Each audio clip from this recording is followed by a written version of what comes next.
Hi everyone, welcome to week 2. Hope you're enjoying how the course is progressing.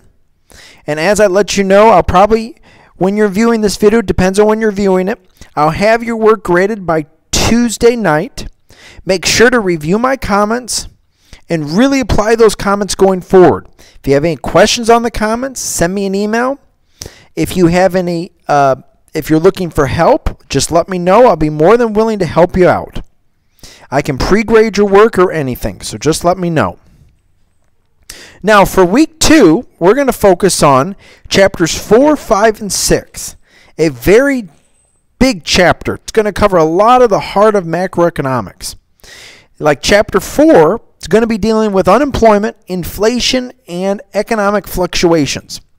So unemployment in our economy is looking at anyone that's 16 years or older who's actively seeking a job. And unemployment's very important in our economy. It's one of probably the most important indicators because a lot of decisions that we have to make are based off of the unemployment rate. So when you look at the unemployment rate, it's looking at, I stated, the labor force. The labor force includes anyone that's working and looking for a job. So that's important to evaluate when we look at economics. So unemployment, big part of our economy, as is inflation. And probably those two terms, you're affected by anything in our economy based off those two things, unemployment and inflation. Because a lot of decisions are made based off those two things.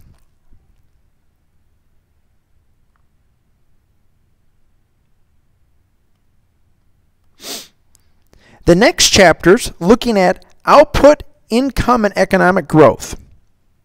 This chapter's going to be evaluating a little bit of GDP.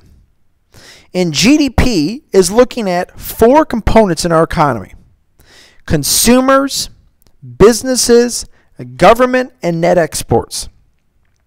Some of the questions you want to ask yourself is, what type of influence do they have in our economy? Which one's the largest component in our economy? Which are very interesting questions. The largest component out of those 4 is consumers. A lot of people think it's the government because the government spends a lot of money, but it's actually consumers. Consumers make up 70% of our economy and what's occurring. So that's a very large indicator that we want to evaluate. The smallest portion in our economy is net exports. And net export actually has a negative. We actually have a negative net exports, which means that we're importing more than we're exporting in our economy, which is a big struggle sometimes. And the reason why we have such a large trade deficit in the U.S. is that a lot of Americans have income, and given their income, they have the ability to buy more goods and services.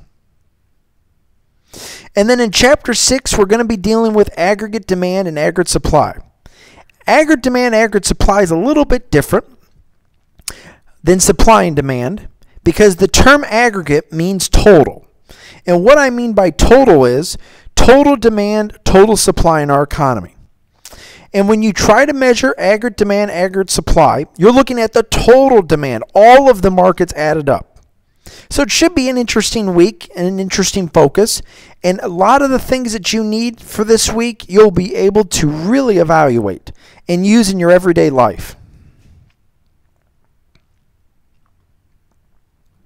Now, let's go to the first discussion question. On the first discussion question, we're looking at the state of our economy and the unemployment rate. So imagine a scenario where there's a decline in aggregate demand. Identify which part of the business cycle is part of a decline in aggregate demand.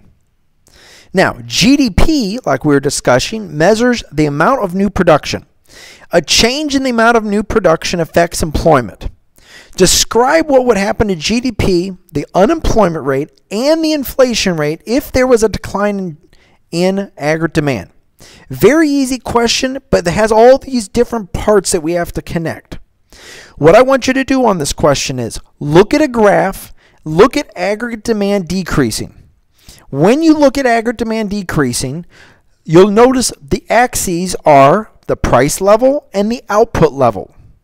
That's going to be dealing with the unemployment rate, GDP, and inflation rate indirectly. So you want to really focus on that.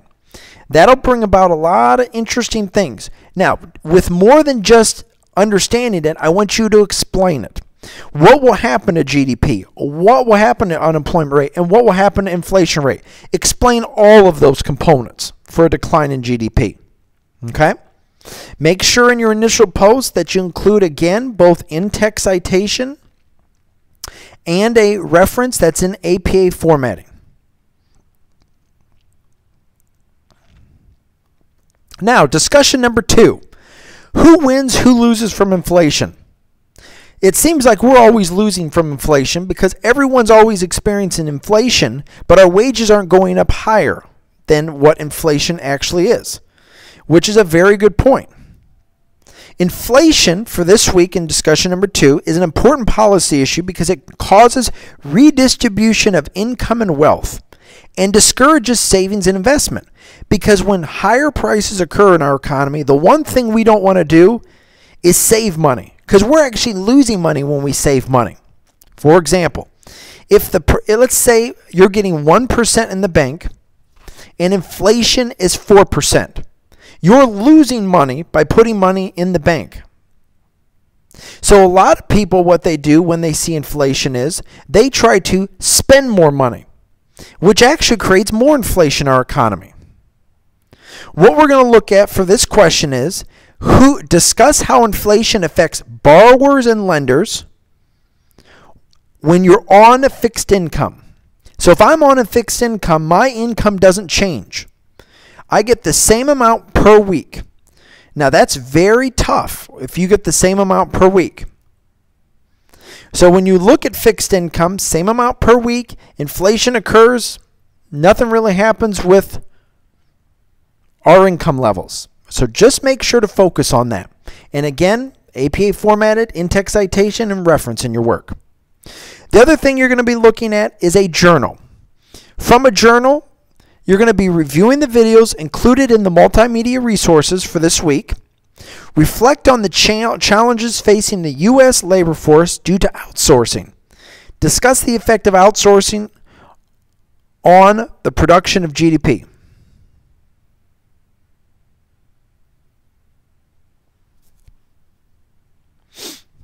And the last thing is you're going to have a quiz that's covering chapters 4, 5, and 6. And it'll be 10 multiple choice questions. Now, as I stated in week 1, and I just want to make the point again, no late work's accepted in the course, so make sure to focus on getting that work in on time.